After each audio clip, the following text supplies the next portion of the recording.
दोस्तों, कहते हैं कि 75 साल की उम्र में लोग रिटायरमेंट के बारे में सोचते हैं, लेकिन अगर आपका नाम नरेंद्र मोदी है तो 75 साल का होना कोई रिटायरमेंट सर्टिफिकेट नहीं, बल्कि एक राजनीतिक लॉन्च पैड है, जहां से आप दुनिया को ये मैसेज देते हैं, मैं हूं और मैं ही रहूंगा। लेकिन मोदी के 75वें जन्मदिन से पहले और बाद में दिल्ली और नागपुर की राजनीति में जो हलचल चल रही है, वो इस कहानी को और दिलचस्प बना देती है, क्योंकि आरएसएस का एजेंडा, मोहन भागवत की चुप्पी और संजय जोशी का इंतजार, तीनों मिलकर वो मिक्स तैयार कर रहे हैं जो आने वाले समय में बीजेपी की राजनीति को हिला सकता है। मोदी का 75वां जन्मदिन, केक नहीं राजनीति। 17 सितंबर मोदी का जन्मदिन, लेकिन ये जन्मदिन कोई पार्टी नहीं बल्कि एक राजनीतिक तमाशा है। ड्रोन शो, युवाओं की rally, social media trend, TV पर कवरेज, सब कुछ मैनेज किया गया ताकि लगे कि पूरा देश मोदी के साथ है। लेकिन व्यंग यही है, मोदी जानते हैं कि सोशल मीडिया पर आलोचना बढ़ रही है, युवाओं में गुस्सा है, महंगाई और बेरोजगारी का बोझ है। तो हल क्या है? एक इतना बड़ा बर्थडे कर दो कि हर आलोचना दब जाए। मोहन भागवत का साइलेंट कार्ड। अब आते हैं असली खेल पर। आरएसएस प्रमुख मोहन भागवत, वो आदमी जिसे ना मोदी कंट्रोल कर पाए ना शाह। भागवत जानते हैं कि मोदी 75 पार भी रिटायर नहीं होंगे, तो अब उन्होंने भी मोदी वाला गेम खेलना सीख लिया है। चुप रहो, टाइम आने पर कार्ड फेंको। आरएसएस की पहली डिमांड हमेशा से रही है, संजय जोशी को वापस लाओ, और भागवत ये कार्ड बहुत सोच समझकर खेलने वाले हैं। संजय जोशी, बीजेपी का वोटिंग कैंडिडेट। संजय जोशी, वो नाम जिसे मोदी सबसे ज़्यादा नापसंद करते हैं। आरएसएस का प्रिय लेकिन मोदी शाह की जोड़ी का नो एंट्री कैंडिडेट।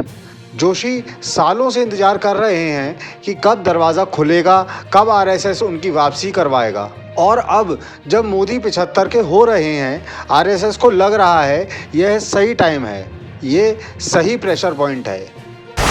मोदी बनाम आरएसएस, चुप्पी की राजनीति। दिलचस्प बात यह है कि पिछले कुछ महीनों से मोदी भी चुप थे। आरएसएस का दबाव था, पार्टी प्रेसिडेंट की घोषणा टल रही थी, नड्डा का एक्सटेंशन सिर्फ एक बहाना था। लेकिन मोदी ने भी अपने कार्ड खेले। उन्होंने भागवत को पब्लिकली खुश करने की कोशिश की, लेकिन पूरी तरह झुके कभी नहीं। अब बारी भागवत की है। वो चुप है, लेकिन इस चुप्पी में एक रणनीति छिपी है।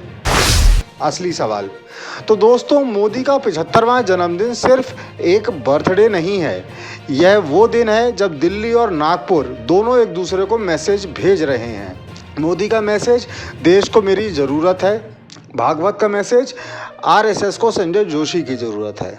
और दोनों जानते हैं, आने वाले चुनाव, आने वाले फैसले यही तय करेंगे कि भाजपा का भविष्य किसके हाथ में रहेगा।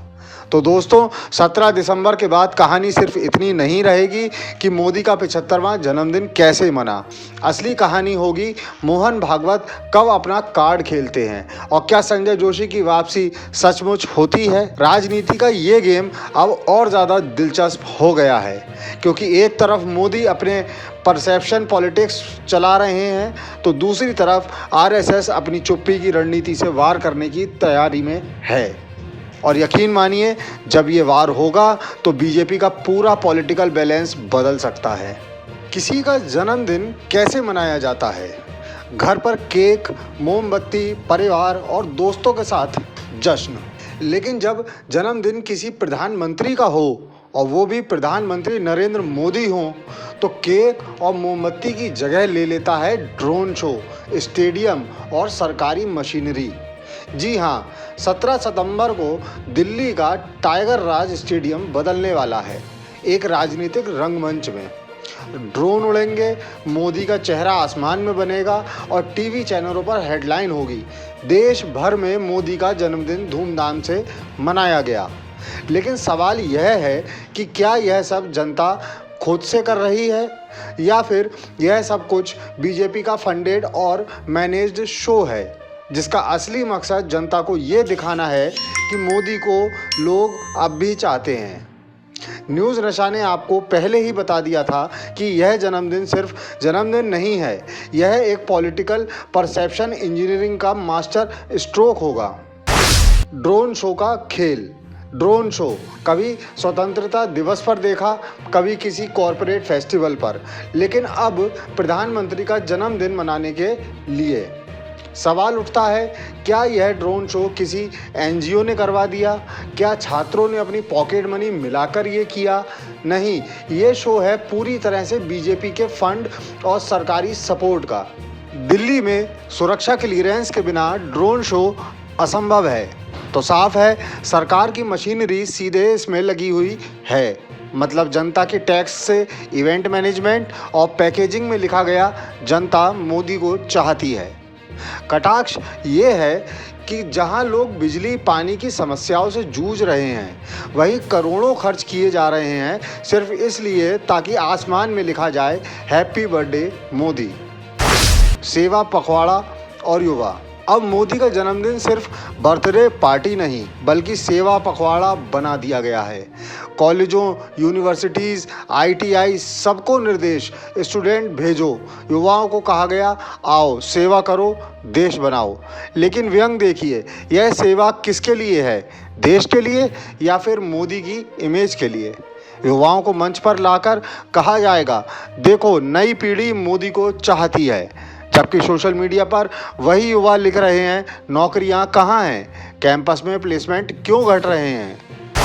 फंडिंग और पॉलिटिकल स्पॉन्सरशिप। अब असली सवाल, ये सारे इवेंट का खर्च कौन उठा रहा है? Stadium booking, drone show, pandal और सजावट, मीडिया कवरेज, क्या यह सब जनता की जेब से हो रहा है? नहीं, यह सब बीजेपी की मशीनरी और कॉरपोरेट स्पॉन्सरशिप से हो रहा है। इलेक्टोरल बॉन्ड्स का पैसा जो कॉरपोरेट्स ने दिया, अब उसी से मोदी का जन्मदिन सेलिब्रेट होगा।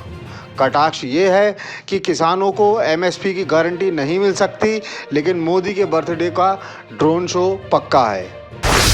सोशल मीडिया बनाम टीवी। सोशल मीडिया पर ट्रेंड होगा हैप्पी बर्थडे मोदी, लेकिन असली जनता क्या लिख रही होगी?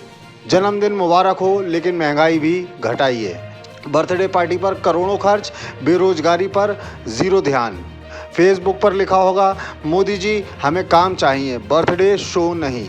सैकड़ों वीडियो यूट्यूब पर घूमेंगी जो इस पूरे इवेंट का मजाक उड़ाएंगे, लेकिन टीवी पर वहाँ सिर्फ यही दिखेगा देश मोदी के साथ जश्न मना रहा है।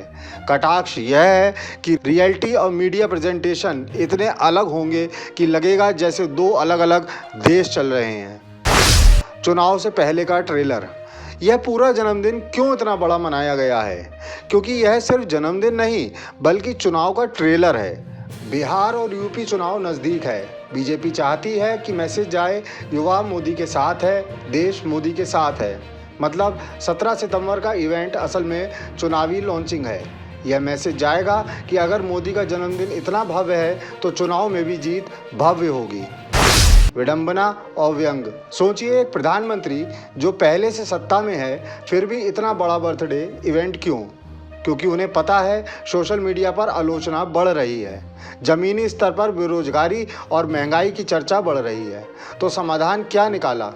एक ऐसा शो कर दो कि जनता भूल जाए। कटाक्ष ये है कि जन्मदिन अब लोकतंत्र का त्यौहार नहीं बल्कि लोकतंत्र पर किया गया सबसे बड़ा प्रोपेगेंडा शो है। तो दोस्तों 17 सितंबर 2025 को आप जो देखेंगे ड्रोन शो, वो सेवा पखवाड़ा, स्टूडेंट्स का हुजूम, टीवी कवरेज, वह सब महज एक मैनेज परसेप्शन है। असलियत यह है कि ये जनता की चाहत नहीं बल्कि बीजेपी और कॉरपोरेट्स का इवेंट है। मोदी का जन्मदिन दरअसल मोदी की चुनावी रणनीति है और यही राजनीति की सबसे बड़ी विडंबना है कि जन्मदिन भी अब लोकतंत्र की आवाज़ नहीं बल्कि लोकतंत्र पर थोपे गए शोर का हिस्सा बन चुका है। और आप हमसे जुड़े रहने के लिए सब्सक्राइब करें YouTube पर, फॉलो करें Twitter पर और लाइक करें Facebook पर। और ज्यादा जानकारी के लिए आपको टाइप करना होगा सिर्फ न्यूज़ नशा।